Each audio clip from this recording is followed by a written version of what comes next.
Albert Einstein once said, everybody's a genius, but if you judge a fish by its ability to climb a tree, it will live its whole life believing that it is stupid. Ladies and gentlemen of the jury, today on trial we have modern day schooling. Glad you could come. Not only does he make fish climb trees, but also makes them climb down and do a 10-mile run. Tell me, school, are you proud of the things you've done? Turning millions of people into robots, do you find that fun? Do you realize how many kids relate to that fish? Swimming upstream in class, never finding their gifts, thinking they are stupid, believing they are useless? Well, the time has come, no more excuses. I call school to the stand and accuse him of killing creativity, individuality, and being intellectually abusive. He's an ancient institution that has outlived his usage. So, Your Honor, this concludes my opening statement, and if I may present the evidence of my case, I will prove it. Proceed. Exhibit A. Here's a modern day phone. Recognize it? Here's a phone from 150 years ago. Big difference, right? Stay with me. Here's a car from today, and here's a car from 150 years ago. Big difference, right? Well, get this. Here's a classroom of today, and here's a class we used 150 years ago. Now ain't that a shame? In literally more than a century, nothing has changed. Yet you claim to prepare students for the future?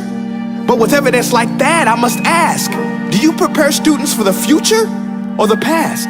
I did a background check on you and let the record show that you were made to train people to work in factories, which explains why you put students in straight rows, nice and neat, tell them sit still, raise your hand if you want to speak, give them a short break to eat, and for 8 hours a day, tell them what to think. Oh, and make them compete to get an A letter which determines product quality, hence grade A of meat. I get it. Back then, times were different. We all have a past. I myself am no Gandhi. But today, we don't need to make robot zombies. The world has progressed, and now we need people who think creatively, innovatively, critically, independently, with the ability to connect. See, every scientist will tell you that no two brains are the same, and every parent with 2 or more children will confirm that claim. So please explain why you treat students like cookie cutter frames or snapback hats, giving them this one-size-fits-all crap. Watch your language. Sorry, Your Honor, but if a doctor prescribed the exact same medicine to all of his patients, the results will be tragic. So many people would get sick, yet when it comes to school, this is exactly what happens, this educational malpractice, where one teacher stands in front of 20 kids, each one having different strengths, different needs, different gifts, different dreams, and you teach the same thing the same way? That's horrific. Ladies and gentlemen, the defendant should not be acquitted. This may be one of the worst criminal offenses ever to be committed.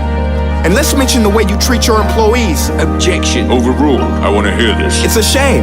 I mean, teachers have the most important job on the planet, yet they're underpaid?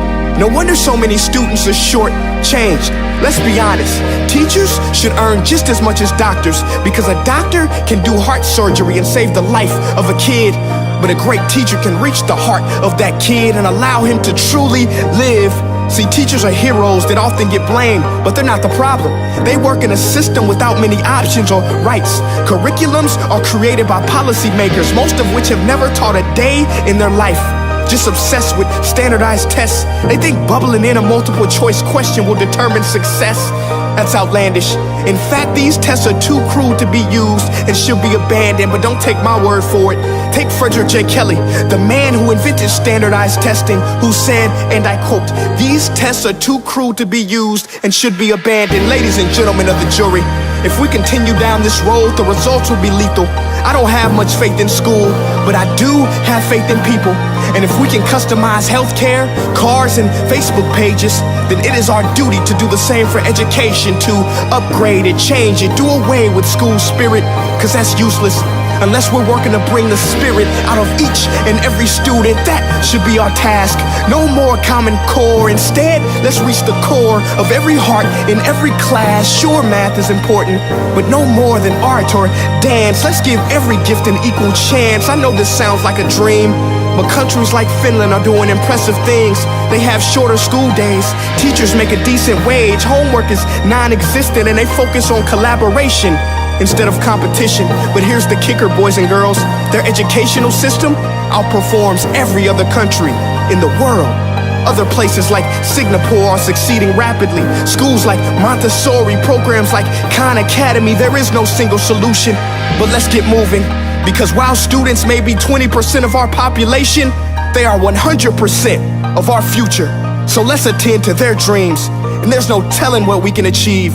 This is a world in which I believe, a world where fish are no longer forced to climb trees. I rest my case.